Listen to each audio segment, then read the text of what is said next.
senang sama saya. Situ saya kagak kenal sampean. Saya kagak kenal sampean apa ini?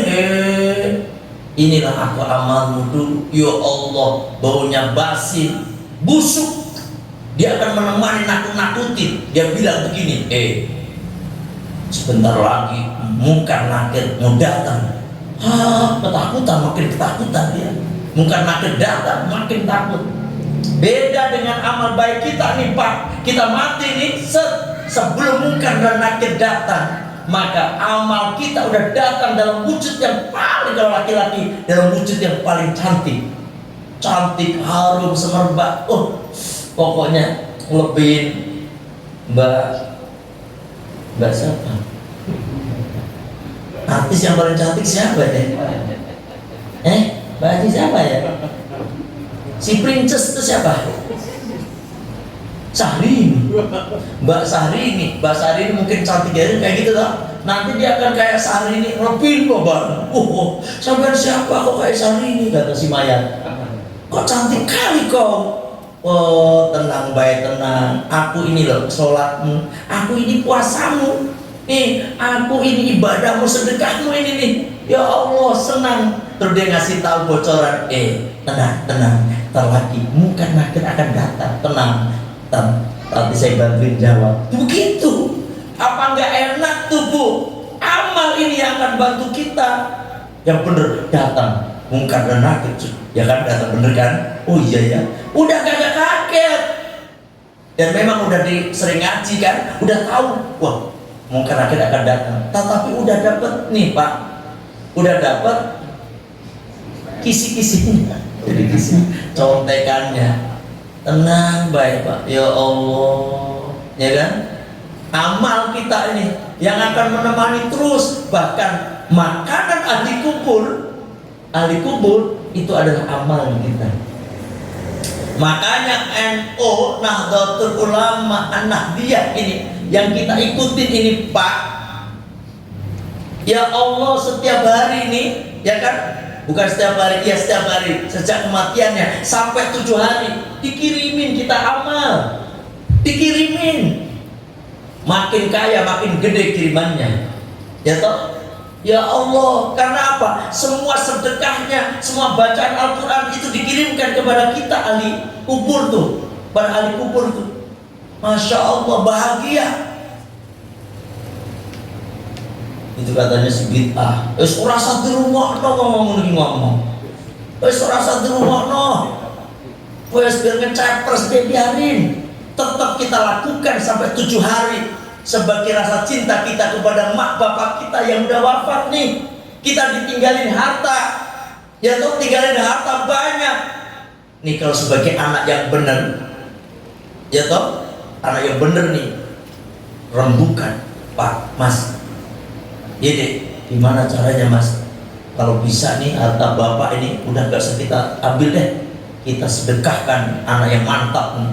Itu ada pembangunan masjid Pak, kita selesaikan aja. Bapak kan banyak uangnya. Tuh, ngacor terus Pak, ngacor. Kalau anak yang toleh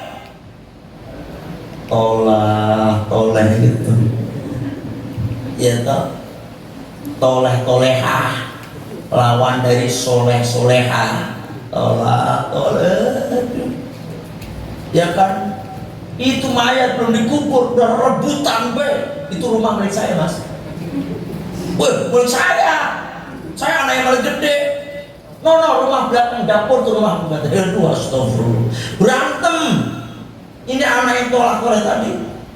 Makanya ini kita pentingnya kita punya anak soleh-solehah. Dan ada satu cara Pak, biar kita punya anak soleh-soleh. Pesantren kan, pesantren. Tahu nih, ya kan? Nih jenengan nih perlu punya bapak ibu yang sudah tua. Ya Allah, opa ini betul-betul Pak. Opa ini betul-betul. Nanti kalau udah wafat jangan lupa sehari, malam pertama, malam kedua sampai malam ke-7, kalau bisa sampai 40 hari. Itu dikirimin pahala tiap hari, tiap malam. Sampai nggak sampai, yakin sampai. Tuh ada orang ngomong kagak sampai, so mati duluan dia. Kita kirimin Fatihah. Ya toh, gitu. Ya toh Pak, yakin udah sampai Pak. Ya toh, Masya Allah. Kalau orang kaya kan 40 hari. Kadang-kadang saya ngiri itu, ngiri beliau Bayai Musa, gurunya anak-anak saya dua-duanya kan tadinya di Yai Musa. Beliau Mustasar PCNU Kabupaten Subang, pondok pesantrennya Tuhfatul Atfal ya di Subang sana. Saya kiri Pak, jadinya kenapa Pak? Ya Allah, itu baca Al-Quran kagak pernah berhenti sampai 40 hari. Jadi gantian. Subhanallah, putra putrinya juga soleh Pak, gantian. Ini santri terus saja Pak, kagak berhenti waktu sholat doang. Habis sholat mendoakan gurunya, habis sholat dikit balik lagi baca 5 terus full 24 jam selama 40 hari. Santrinya kalau malam juga apa namanya ganti yang laki-laki, yang siang putri. Subhanallah, mirip tuh dikirimin bacaan Al-Quran, banyak yang hafal Al-Quran lagi itu hafal itu. Subhanallah, apa nggak seneng coba? Sekarang terus ada kaul, makanya kayak Gus Dur itu. Kemarin saya ke Gus Dur nggak bisa masuk ternyata. Kenapa nggak bisa masuk? Karena udah jam 3 Pak. Aduh, udah telat. Makanya yang mau ziarah ke Gus Dur tutupnya jam 3 sore sampai jam 8. Jam 8 dibuka maning sampai jam 3 pagi. Karena apa? Buat ngaji santri. Doain. Gus Dur yang doain ribuan. Kalau sekarang jutaan, ratusan juta mungkin. Karena apa? Banyak yang percaya Gus Dur itu wali ke-10. Rame terus Pak, ngantri orang mau doain berapa bis.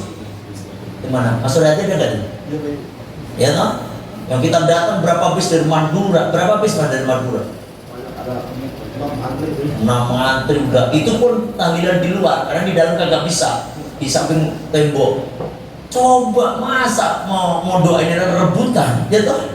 Kalau kita yang doain siapa?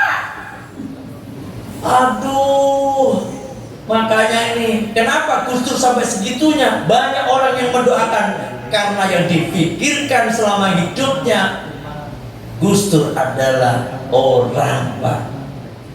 Karena pernah saya ceritakan kan, Gus Dur itu dakwah kemana-mana, pulang gak bawa uang. Padahal kalau kita ngundang Gus Dur, kita tahu waktu itu bocorannya 30-40 juta. Tetapi ketika pulang sampai ke rumah, Gus Dur gak bawa uang, tambah pinjam uang putrinya. Tuh. Ya Allah, kenapa? Gus Dur begitu, dapat amplop dikasihkan semua orang. Ya Allah, bahkan beliau dilengserkan tuh presiden Pak, dilengserkan itu cuma punya uang di rekeningnya 65 juta. Presiden, banyakkan saya tambah. Ya Allah, ini bukannya apa-apa, bukannya apa, masalah presiden 65 juta. Itu pun gajinya presiden yang belum diambil, yang gaji segitu. Tadinya apa? Rekeningnya 0. Ternyata Gus Dur bangun masjid buat kayak gitu, kagak pernah ngambil Gus Dur. Makanya yang dipentingkan, yang dipikirkan adalah umat. Makanya ketika beliau wafat, umat yang mendoakan beliau. Paham nih, paham? Makanya khairun nas anfa'uhum linnas, sebaik-baiknya manusia itu adalah yang paling banyak manfaatnya untuk manusia. Gitu. Mudeng Mas. Minum. Ada kopi ini ya. Tapi kalau saya kagak ngopi kagak. Saya ngomong gak ngopi terus ngopi kagak, saya air putih guys.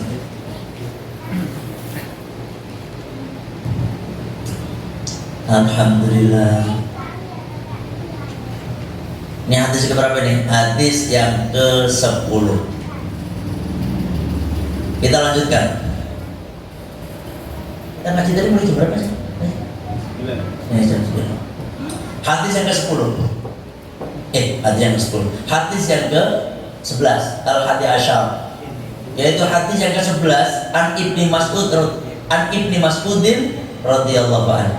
Dari sahabat Abdullah bin Mas'ud radhiyallahu anhu.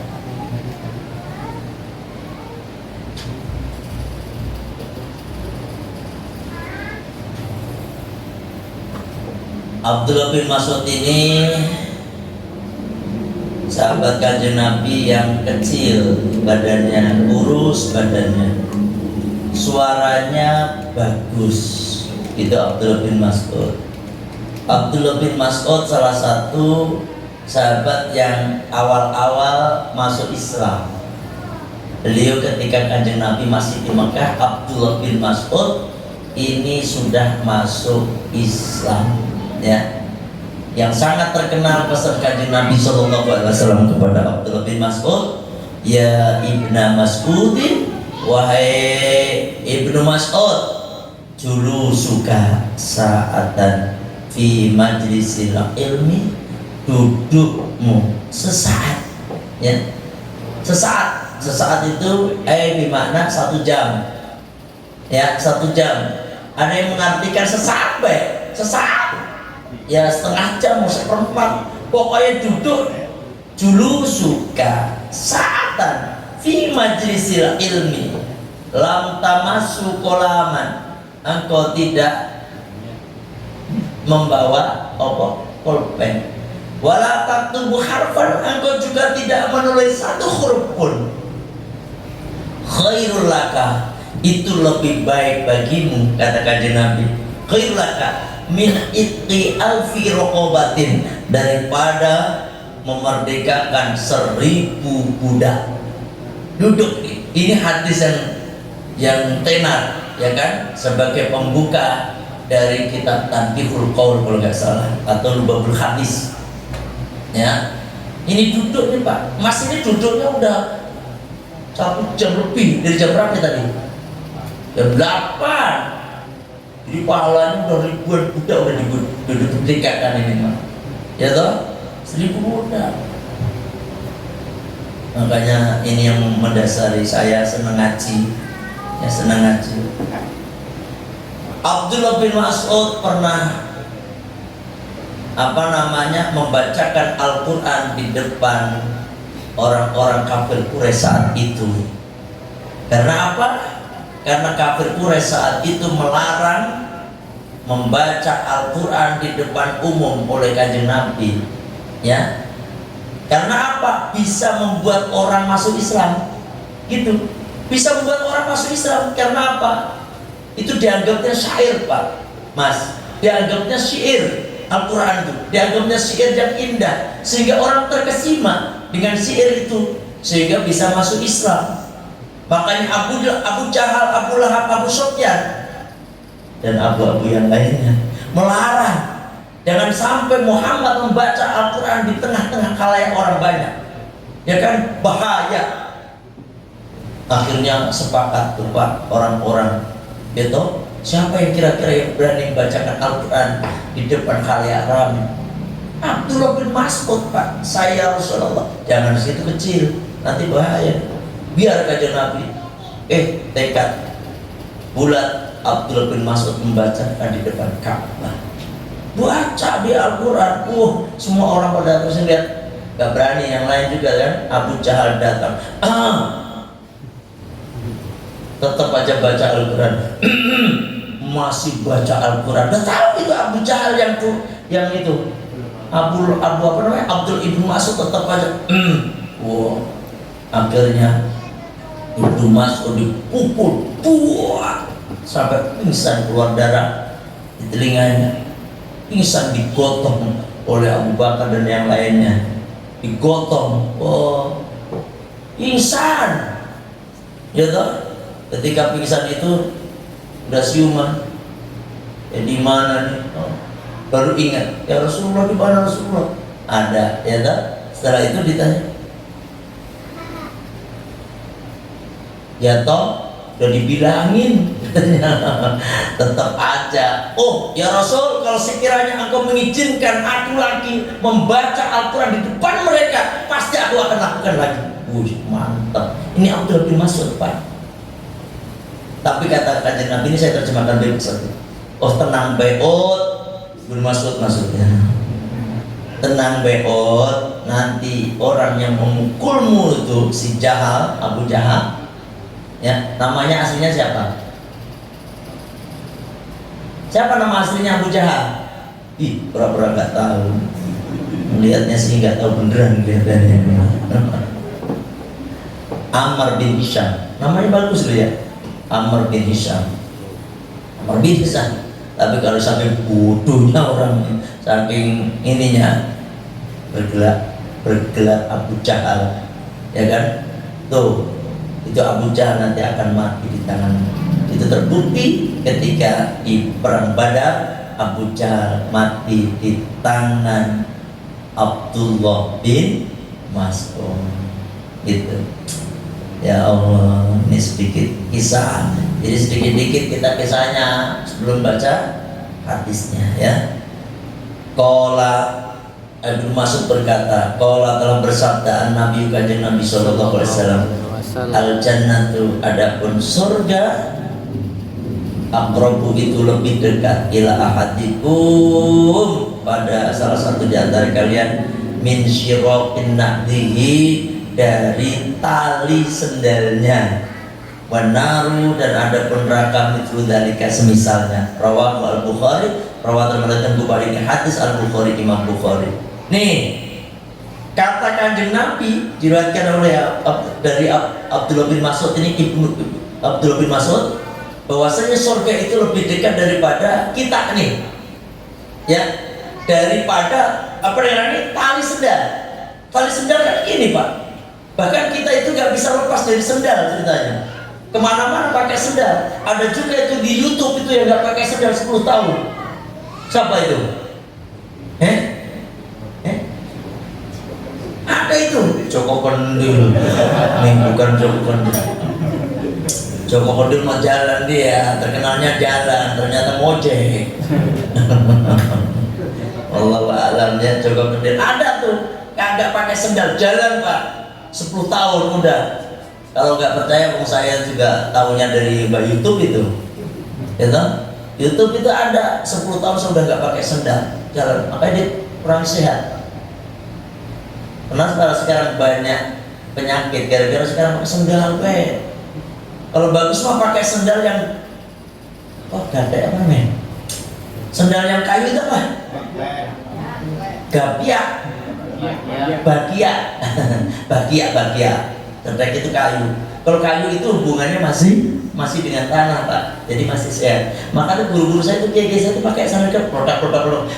Kalau waktu subuh itu produk santri kabur, kalabur bahasa Inggrisnya. Karena apa? Udah tahu kalau Bayi Asy'ari dulu itu pakai ya itu tadi produk. Santri kabur kabeh. Ada santri yang masih tidur, mungkin terlalu capek dia kelihatannya, masih tidur. Mbak itu nggak banyak ngomong, nggak banyak marah, nggak banyak itu, langsung ke kamar mandi, ngambil gayung tuh, ambil satu gayung Mas, yang santri masih tidur, langsung di begitu. Dia marah nggak gayung, nggak jadi apa itu begitu. Ya Allah, kagak marah. Makanya setelah itu besoknya kagak ada yang berani Mas. Produk. Ternyata itu menyehatkan. Kalau sekarang kita kan enggak, swallow. Apalagi Mas? Nih cakerman. Cakerman. Nickerman segala macam. Carfil itu bikin kagak sehat. Apalagi sepatu yang modern itu, yang haknya tinggi itu. Cetit jalannya itu, yang haknya tinggi. Penyakit tok isi ini. Itu penyakit. Maka santri itu pakainya begitu, kiai itu sandalnya bagia, ya bagia. Tuh. Karena apa? Karena masih berhubungan dengan pohon. Nah pohon itu dengan tanah. Nih, makanya kalau mau sehat sebenarnya kita itu sering berjalan pakai, nggak usah pakai sendal. Nyeker merknya, ya no? Itu jalan, itu sehat. Kalau ini bukan hoax lah Mas, lihat aja itu ada orang 10 tahun tidak pakai sendal, ada itu. Orang kaya lagi dia, bukan orang miskin, orang kaya. Namanya siapa? Saya nggak lupa namanya. Ternyata dia mengamalkan nggak pakai sendal karena dia tahu ternyata urat-urat itu penyakit itu bisa sembuh dari sini pusatnya nih. Segala macam ini ada di sini. Apalagi kalau kita jalan berhubungan dengan tanah, awet hidup. Wah, awet hidup berarti panjang umur maksudnya. Paham? Silakan aja. Nih tali. Ternyata surga itu dekat sama dengan dekatnya kita dengan tali sendal kita, ya toh? Kenapa? Qala Ibnu Battal berkata fil hadis, dalam salah satu hadis, anna ta'ata, bahwasanya ketaatan muwasilatun itu akan mengantarkan ilal jannati, pada surga. Padahal dekat itu artinya apa, Pak? Apa Mas artinya? Taat itu gratis loh, Pak. Sholat ada yang bayar nggak? Nggak ada. Di mana itu? Di lembah hijau gitu. Ada nggak masjid itu? Sholat sekali sholat 5.000 ada nggak? Ada. Oh nggak bayar aja kosong. Apalagi bayar, wes orang uang belas tambahan. Gratis toh. Di mana-mana gratis, sholat gratis, puasa gratis, saking dekatnya Pak, saking mudahnya. Kenapa kita kagak bisa masuk surga? Kebangetan tadi. Yang kedua juga nih, kebaikan kita dibalas oleh Allah 10 sampai 700. Ya toh, niat saja nih, Mas niat ntar malam saya mau sholat tahajud, udah dapat satu Pak, satu kebaikan. Udah pasti ditulis oleh malaikat. Siapa yang tulis? Malaikat Raqib, dan satu dikerjakan dapat 10 sampai 700, tergantung dari keikhlasan kita menjalankan tahajud tadi. Subhanallah. Tetapi kalau Bapak niat nih, niat keburukan, belum ditulis Pak, belum ditulis. Ntar malam saya mau nyawer misalnya. Wah, nyawer itu kan, mohon maaf, penyawer ini bukan niat untuk ini. Innalillahi. Ngagetin aja. Nih, nyawer, dosa nggak nyawer? Dosa nggak nyawer? Ada nyawer yang nggak dosa. Suami nyawer istrinya suruh joget, joget terus suaminya nyawer, pahalanya gede itu. Cobain nyawer 50 kadang-kadang kagak jelas. Saya orang lihat nyawer ratusan ribu Mas, segini nih Mas, saya lihat tuh. Di mana itu? Di New Palapa. Waduh, jadi New Palapa. Kok tahu gitu dari mana? Lah saya pulang ke Jawa Timur kok. Kalau naik bis kan isinya New Palapa. Wes. Kalau nggak begitu Adela, apa saya mah, aduh, ya Allah, itu saya tahu Pak, nyawer itu duit begini, merah semuanya, ratusan ribu, Masya Allah. Saya mikir, emang dia sama istrinya ngasih begitu kagak coba? Astagfirullah, kadang-kadang sama istrinya politiknya minta ampun, sama artis pur begitu, jangan ditiru kayak gitu, ya toh? Agak jelas itu mah. Jadi dengan niat nih, ntar malam mau nyawer, terus mikir, ya Allah, kalau saya tadi nyawer, waktu nyawer mati, waduh, kagak jadi nyawer Pak, dapat pahala tuh. Niat kagak dicatat, kagak jadi menjalankan, dicatat satu kebaikan. Apa nggak luar biasa? Ternyata bener-bener nyawer, ditulis cuma satu keburukan doang Pak. Bahkan di dalam salah satu tafsir menjelaskan bahwasanya sebelum 6 jam itu kagak ditulis Pak. Kalau 6 jam baru ditulis. 6 jam itu dia itu banyak istighfar, kagak jadi ditulis. Apa kok kurang enak kita ini? Makanya kalau sampai itu masuk surga, sampai masuk neraka, kebangetan pol. Coba nih, Bapak menjalankan satu kebaikan minimal lah, dapat 10 kebaikan. Bapak harus, kalau kita berbaca satu, ya toh, sampai masuk neraka kebangetan ini pol. Muka-muka sampai masuk surga kabeh. Ya toh, alhamdulillah. Sampai di sini aja lah ngajinya ini, ya toh. Jadi sebenarnya mudah, maksudnya begitu. Inti dari hadis ini, masuk surga itu mudah. Tapi itu tadi namanya pahala itu memang berat loh Mas. Berat, kayak ngaji ini berat gak? Berat gak? Berat. Yang berat, apalagi yang ngatur berat, yang minta ampun. Mari jam piro? Suwe ini rek tau ngerundel ini piye karepe ngaji. Ya turu ya apa-apa tapi saya coba ngerundel maksudnya. Ya tak? Ya Allah, tapi ya itulah ya. Wanar betul dari neraka itu juga begitu dekat. Gampang ya kan? Neraka bahkan masuk neraka itu pakai biaya. Ya tak? Itu tadi minum. Kau tuh bilang tadi minum biayanya mahal. Apa namanya tadi? Narkotik bayar mahal, zina duit tok, masa masuk neraka kau bayar loh, gelem bisa. Kadang-kadang nggak jelas, yang masuk surga gratis orang gelem. Ini kadang-kadang memang sempro loh ya. Kita semuanya ini, ya Allah. Semoga wadi selamat saking rokok nggih. Al-Fatihah. A'udzubillahi minasyaitonir rajim. Bismillahirrahmanirrahim. Alhamdulillahirabbil alamin arrahmanir rahim maliki yaumiddin iyyaka na'budu wa iyyaka nasta'in ihdinas siratal mustaqim siratal ladzina an'amta 'alaihim ghairil maghdubi 'alaihim waladdallin amin. Allahumma shalli wa sallim wa barik ala sayyidina wa habibina syafi'ina wa maulana Muhammad wa radhiyallahu barakatuh bi syahadatina sabir rasulina alhamdulillahi rabbil alamin hamdan syakiran dan alhamdulillahi wa sallallahu alaihi ya rabbana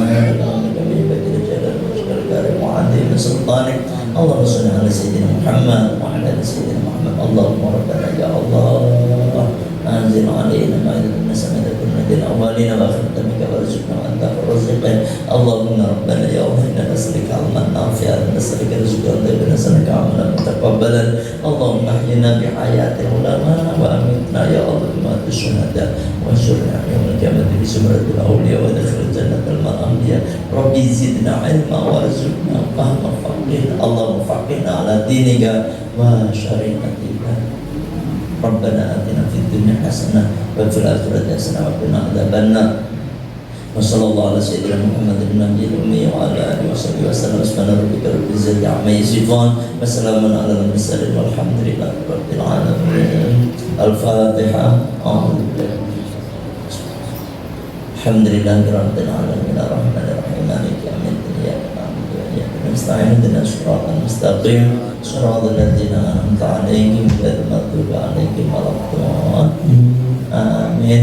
Sebelum saya akhirin ibu-ibu dan bapak-bapak, mas-mas semuanya, saya mengundang kepada semua yang hadir besok hari Minggu ini ya, tanggal 20 ini minggu depan ini Al-Fatonia pesantren kami ya, majelis kami mengadakan Maulid Kanjeng Nabi kita Muhammad SAW. Bagi yang punya yang tidak ada halangan, monggo bisa bareng-bareng hadir di Al-Fatonia jam 8 pagi ya, Minggu jam 8 pagi sampai selesai ya. Terima kasih, mohon maaf kalau ada kekurangan, kalau ada kekhilafan. Wallahu muwaffiq ila aqwamit thoriq. Assalamualaikum warahmatullahi wabarakatuh. Waalaikumsalam.